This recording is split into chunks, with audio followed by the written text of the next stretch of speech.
প্রাত্যবসুত মাওবাদী লোক, দাবি অর্জুন সিং এর।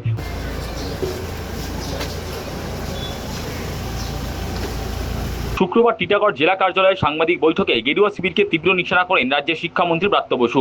তিনি বলেছেন, বিজেপি শুধু অস্ত্রের ভাষা বোঝে, তাই অস্ত্রের বিরুদ্ধে ভালোবাসা জয়ী হতে পারে, হিংসার বিরুদ্ধে প্রেম জয়ী হতে পারে, সেটা বিজেপি বোঝে না। বিজেপি একটা ভাষাই বোঝে, তা হচ্ছে অস্ত্রের ভাষা।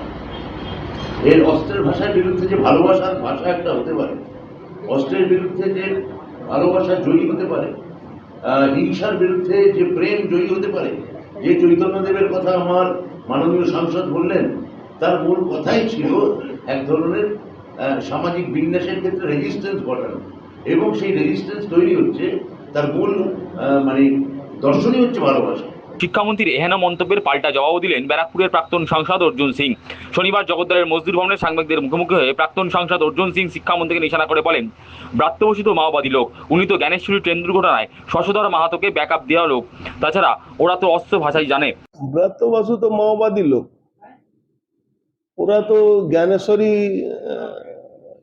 ট্রেন অ্যাক্সিডেন্টে শশধর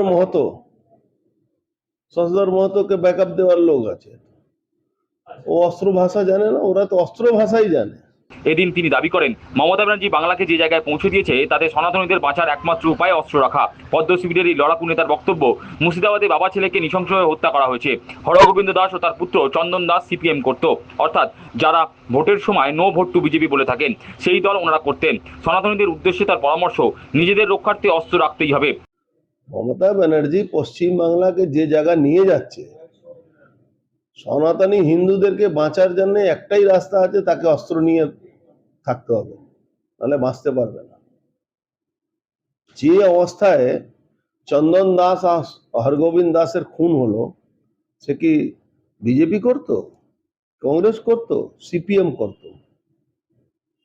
যারা ভোটের সময় নো ভোট টু বিজেপি করে, সেই পার্টি করত।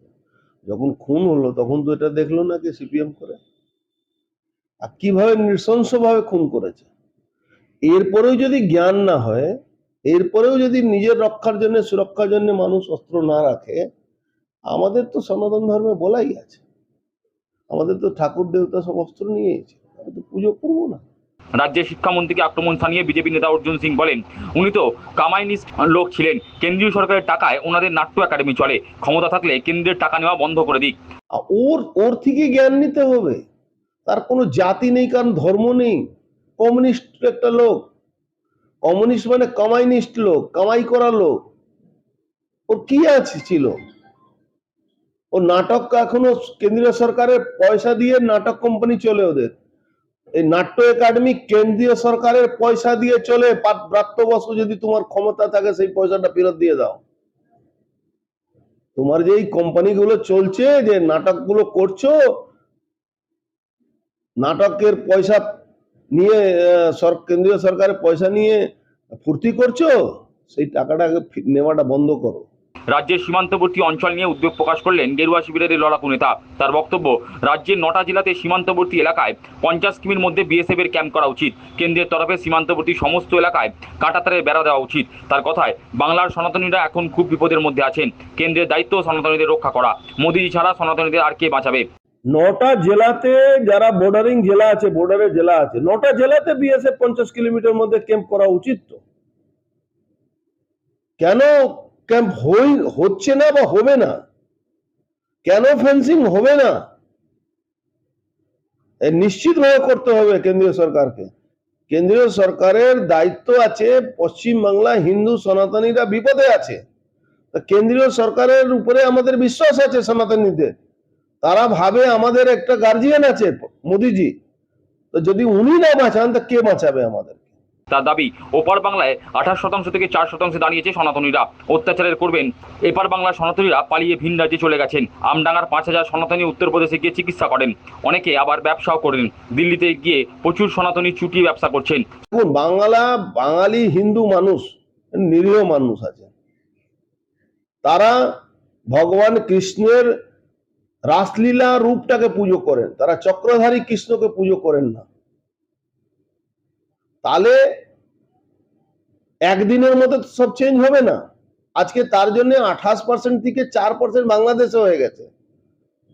আর পশ্চিম বাংলা থেকে যাওয়ার পথে অনেক বাঙালি এখান থেকে বাঙালি হিন্দুরা পলায়ন করে গেছে অলরেডি, অন্য অন্য স্টেটে তারা বসবাস করছে, ওখানে রোজগার করছে, আরামে আছে, কোনোদিন কোনো এই ধরনের অত্যাচার হয় না। আমার আমডাঙ্গার প্রায় 5,000 লোক ইউপিতে থাকে, যারা ওখানে দিকে ডক্টরি করে, মানুষকে সেবা করে, অনেক রকম বিজনেস করে। আজকে চলে যান দিল্লিতে, সব থেকে বেশি বিজনেস করে এখানে আমাদের বাঙালি ছেলেরা ওখানে গিয়ে ব্যবসা করে। শরণার্থীদের বিষয়ে ব্যারাকপুরের প্রাক্তন সাংসদ অর্জুন সিং বলেন, কার্তিক মহারাজের সঙ্গে তার কথা হয়েছে, ভারত সেবাশ্রম সংঘের মাধ্যমে শরণার্থীদের সেবা করা হবে। বঙ্গে সনাতনীদের বাঁচাতে তিনি প্রাণ দিতেও রাজি আছেন বলে এদিন সাফ জানিয়ে দিলেন জননেতা অর্জুন সিং। কার্তিক মহারাজ মহাশয়ের সঙ্গে কথা বলেছি।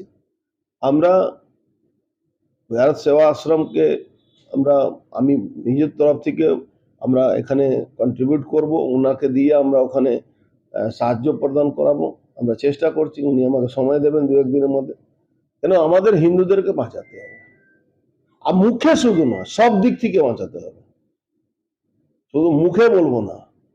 যেভাবে হিন্দু বাঁচবে ওই জায়গা বর্ডার এলাকাগুলোতে, সেভাবে আমাকে হিন্দুকে বাঁচাবার জন্য আমি জান প্রাণ দিতেও রাজি আছি। আমার